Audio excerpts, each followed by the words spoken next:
getting different awards given to Rise and Shine Foundation, being able to go to different conferences, and we're able to take some of our volunteers to be able to go speak at that, present at those. I think those opportunities are very unique.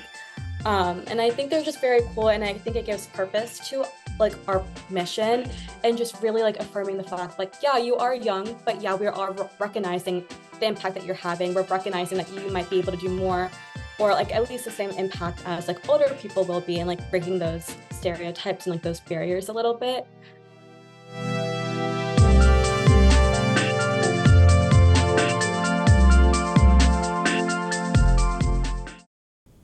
Welcome to Tribe Talk, where we alternate between current and next-gen change makers to demonstrate that age doesn't impact the quality of one's work.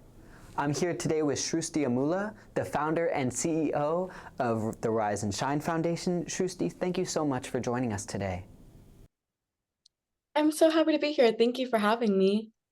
Well, listen, before we get started, I want to mention that Tribe Talk is sponsored by Raise, a mobile-first platform powering individual activism, corporate giving, and nonprofit volunteerism. So download Raise on Google Play or the App Store to give, volunteer, or connect.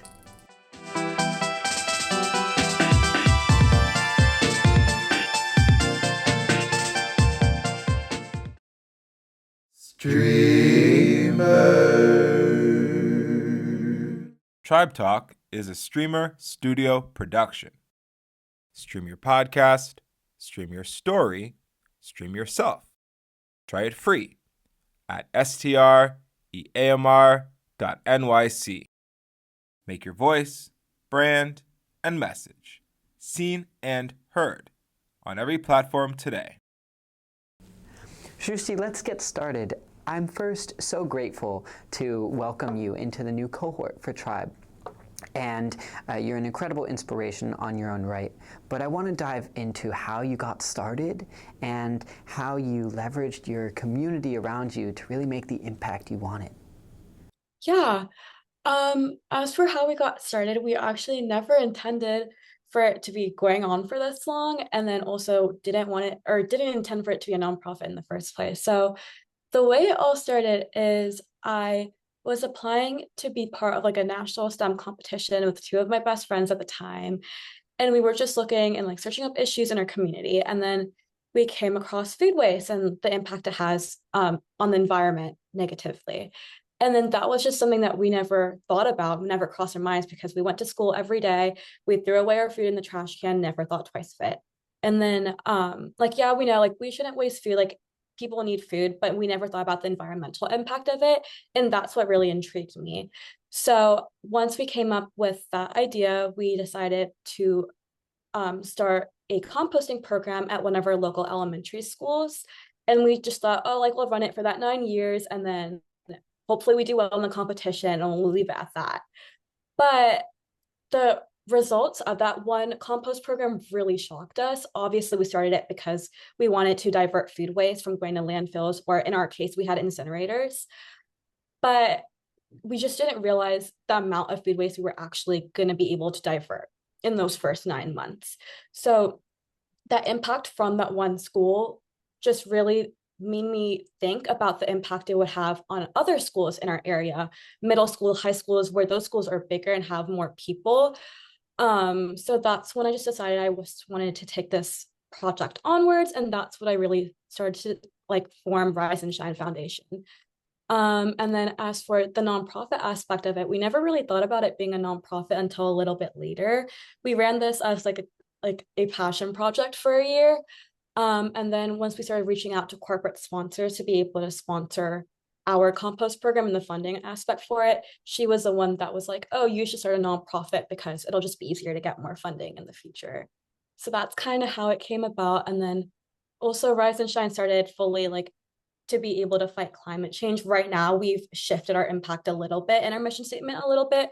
Right now, our main goal is to be able to reduce food waste in our community to fight climate change and food insecurity. But the food insecurity aspect came a little bit later on, right after COVID. Amazing.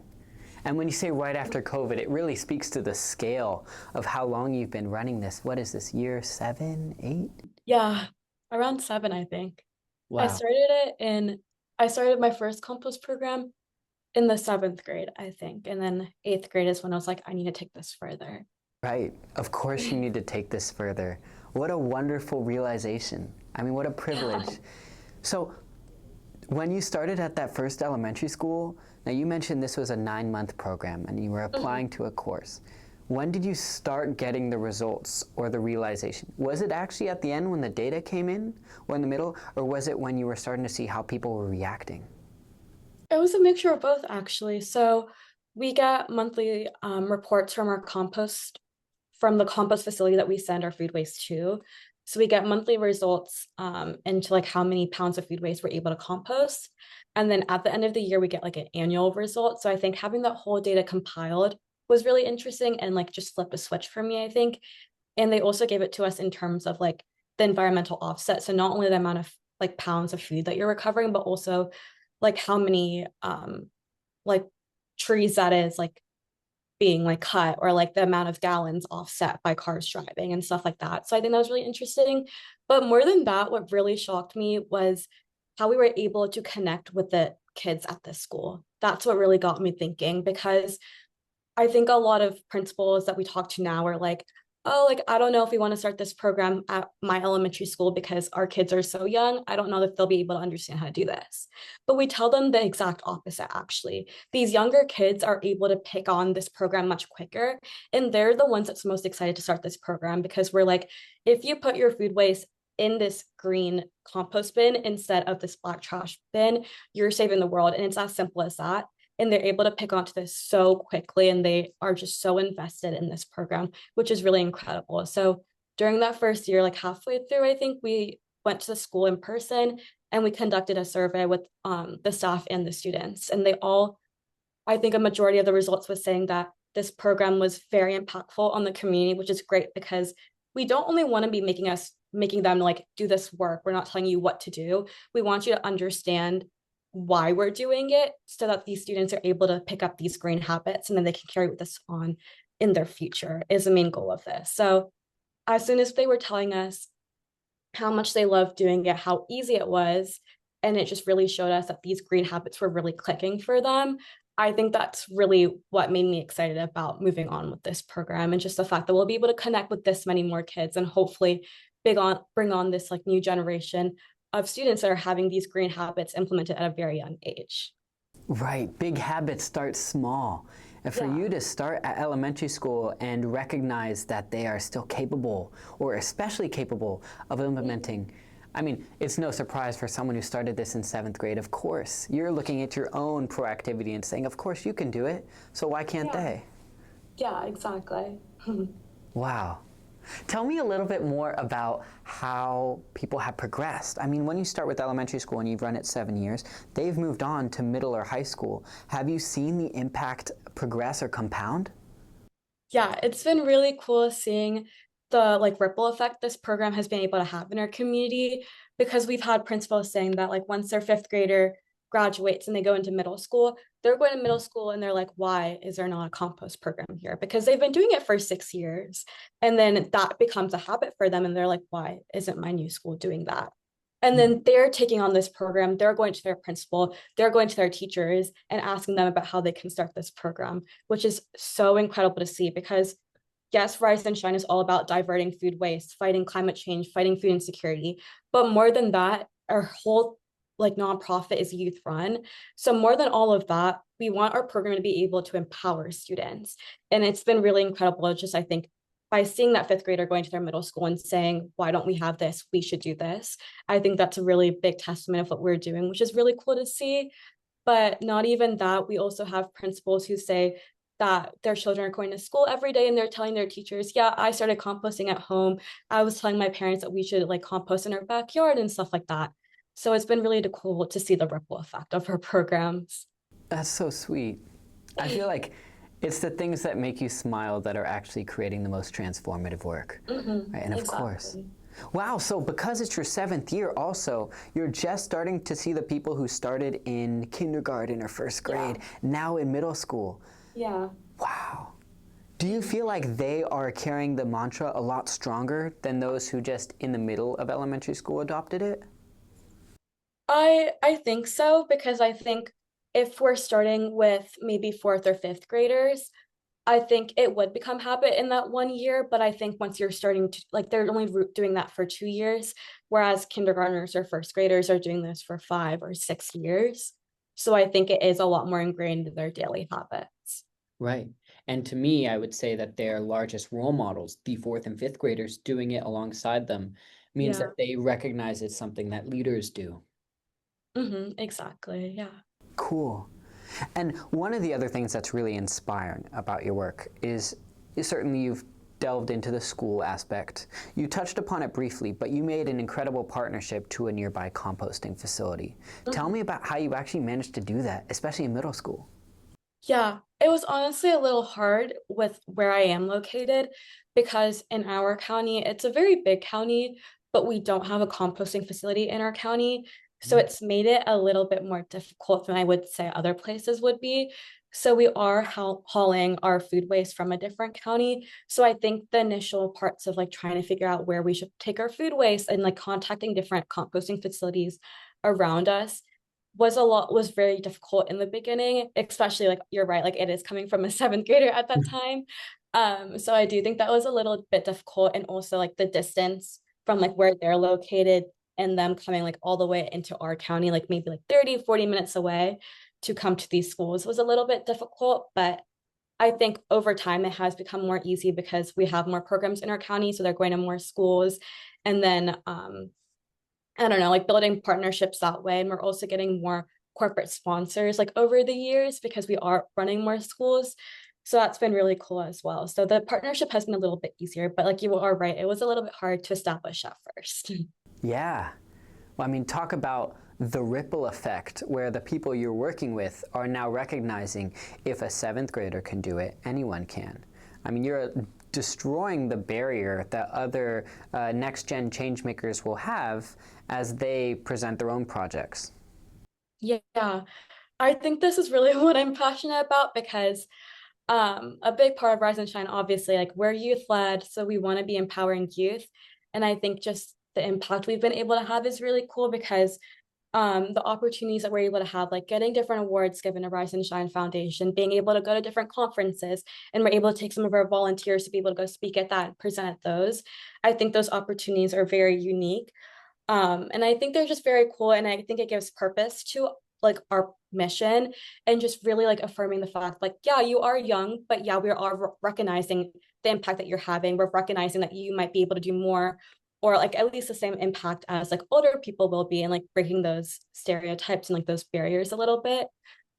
So that has been really cool to see as well. I think it just like very much affirms the purpose and like the impact our volunteers have been having as well. Right. Wow. I mean, to not only create an organization that makes moves in the space or creates waves, I really like, I do want to stick to your ripple effect because you also just mentioned that the volunteers themselves get to go and present. Yeah. Now that is a skill completely outside of composting. That's public speaking, leadership. I mean, how have you recognized the growth of your organization and what it can give to those inside? I think I think it's been very cool because obviously it is a little bit difficult because like our volunteers are very young, like elementary schoolers, middle school or high school. So it's been a little bit difficult trying to figure out how we're gonna drive and like get everywhere. But aside from that, I think just being, you're right, like going able to go in person, being able to present to adults about the work that we've been doing at such a young age, it's been very cool. And we recently went to a conference at Lido's, and I wasn't able to go to that because I was at school, but all our volunteers were able to go. And when I went back home, they were telling me about how cool it was and like just like what a different experience it is because like again, like they are in middle school and high school, and that's not something that you're taught in school. Right. Well, I'm certainly not going to say I'm a proponent of younger people getting driving licenses, but it is ironic that that's perhaps the only thing limiting progress in some ways, but not limiting progress in any way. You are getting so much further ahead than people necessarily give you credit for. Now, I want to talk about some of the progress you've made on top of the school system. I mean, you've delved to the local and state government to make sure that they can push the actions you want as well. Can you tell me about that journey from going from one school now to the whole state?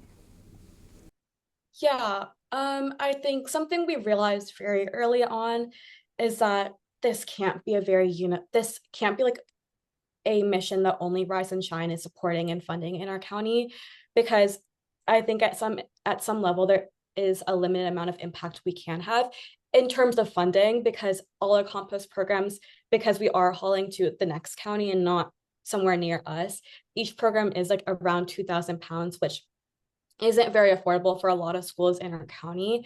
So I think very early on, we were like, we need to go at the state level or the county level, be able to get this systemically implemented and have the government be able to fund this, because this program isn't affordable for a lot of schools in our area.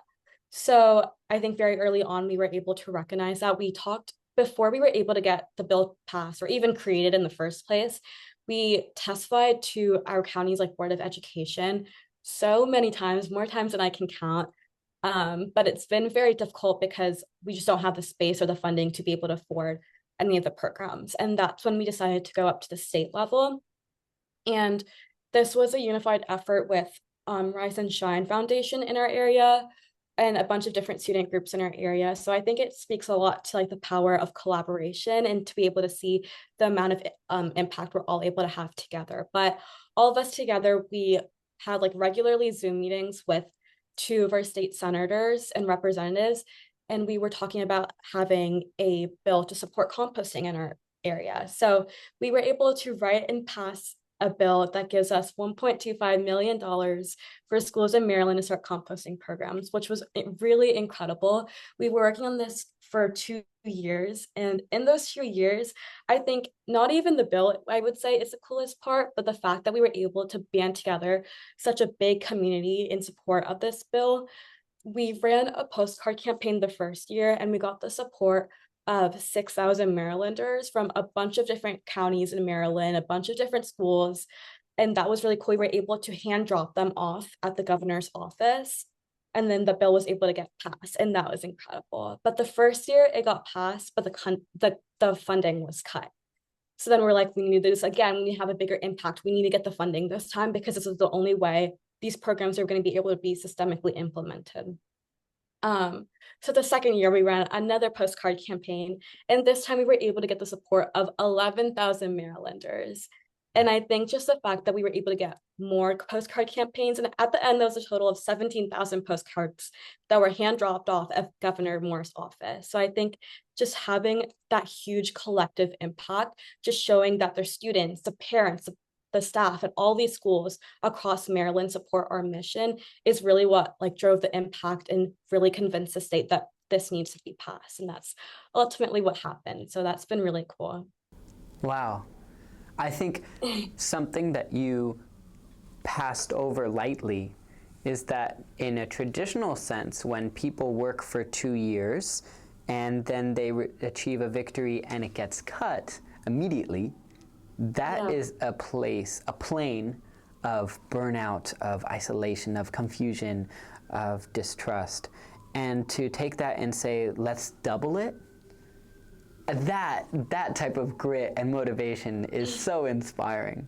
I mean, that's the lesson, that if you can handle 2 years of effort, the biggest celebration of your life so far, only to get it paused immediately after, and not let that stop you, then what else will? What else can? Yeah, and I think that is something, it was very much a lesson for me, because you are right. Like, it was really hard after the first year, because we worked so hard to get this first bill passed.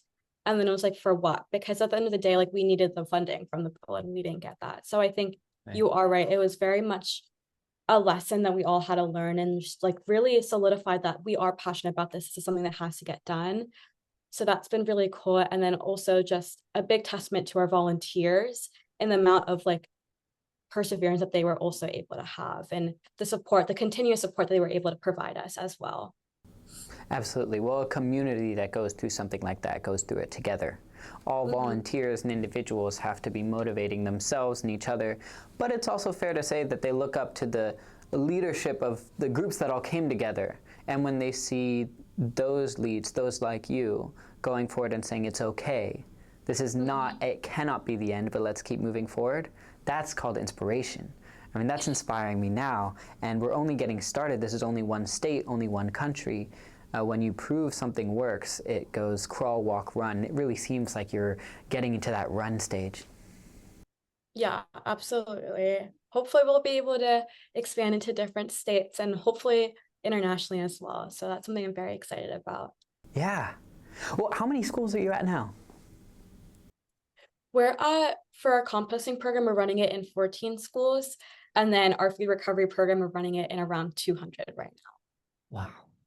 So really, I mean, one school is enough to make impact, right? Students in middle or high school want to become the class president, which is fantastic, and lead their community. And when you spread across it to multiple counties, let alone dozens of counties, that's when real change gets made.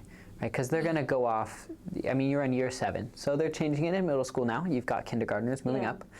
When they get to high school and do the same thing, when they get to college and do the same thing, now they're starting to connect with others from other schools, bragging about how their school is better because of this program or XYZ. I think regardless of the intelligence of the individual, there's a pride in the way that we were taught, because it's the way that we were brought up. And so to bring them up in this way is fantastic. Thank you. That's something that we're very proud of. And like, again, like I mentioned this earlier, but like our main goal is to fight climate change, fight food insecurity, but at the heart of it is hopefully being able to inspire and being able to promote volunteerism and leadership ability in the youth. And it's exciting to see that that is exactly what we're doing. Right. It is exactly what you're doing. So let's talk about leadership within your family too. You mentioned that your brother is also involved with this together with you. How do you feel like this has shaped your relationship for the better or perhaps for the worse? And how do you feel like you see it going forward? Yeah, that's a really good question. I think me and my brother had volunteerism established in us at a very young age.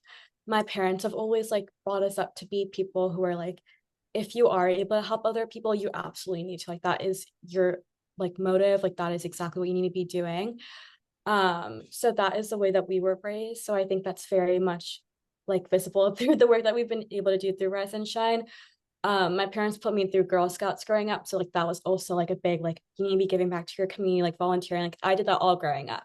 So I think once I decided to start Rise and Shine, my brother was also like immediately interested in doing that as well, because that's like such a huge way we're giving back to our community. So me and my brother almost is like side by side. Like he's my CEO to Rise and Shine, so that has been very cool to be able to work with him like so directly. And while I was away at college, he's really been able to like run Rise and Shine like at home and like run the whole chapter in our area. So it's been really cool to see how he's growing through Rise and Shine as well, but like seeing his passion through as well, and both of us working together. Right. Have you noticed that type of effect on others? Are there volunteers who have brought their siblings into the fold or team members?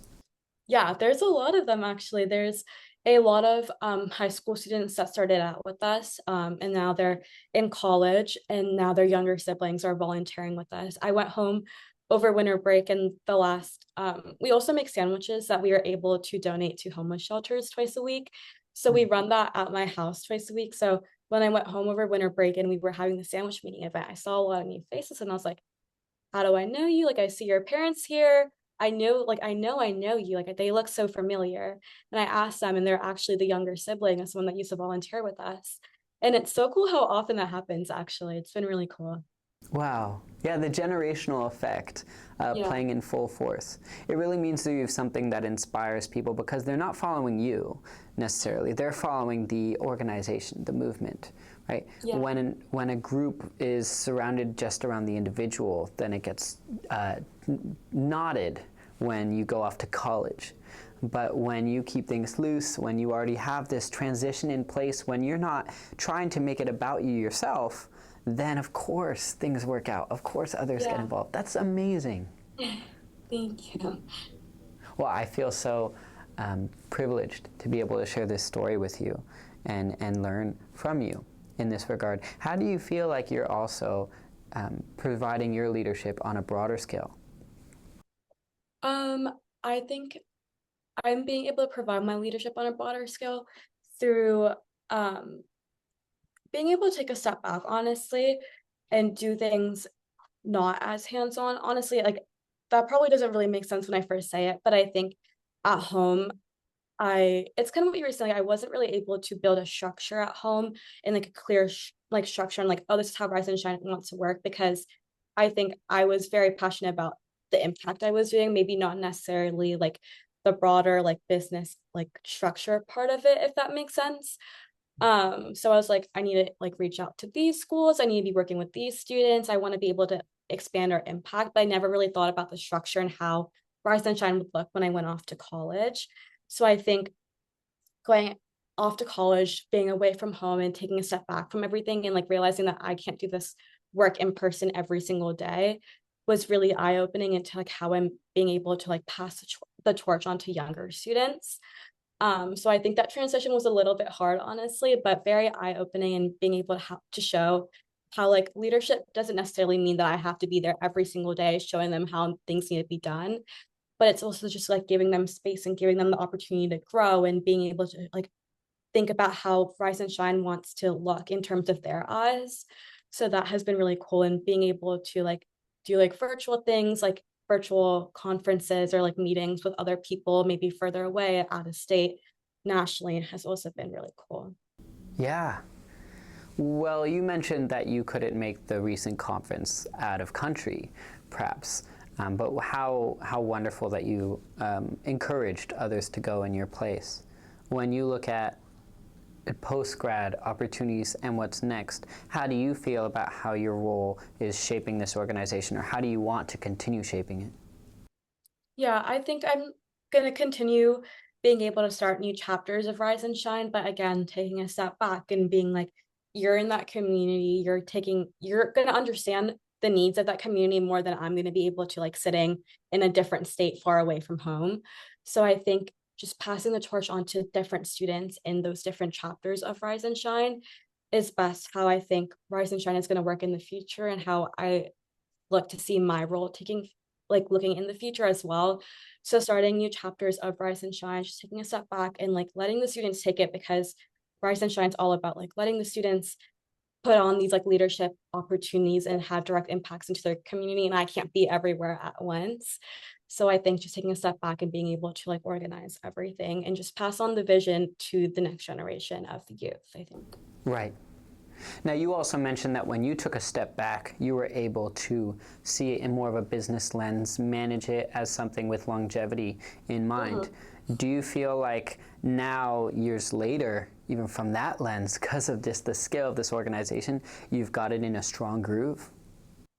I think so. I think there's obviously definitely things that can be changed and things I need to work on, but it's definitely such a big improvement to like what was running previously, and just something I never even thought to be possible. Just the fact that like we're able to have different chapters and able to like have a chapter where I'm not going to be directly there. And that's not something that I thought was going to be possible when I first started Rise and Shine. So the fact that we're able to have different chapters in different places and expand our impact this way has been nice. Right. What are some of the challenges that you're working through now?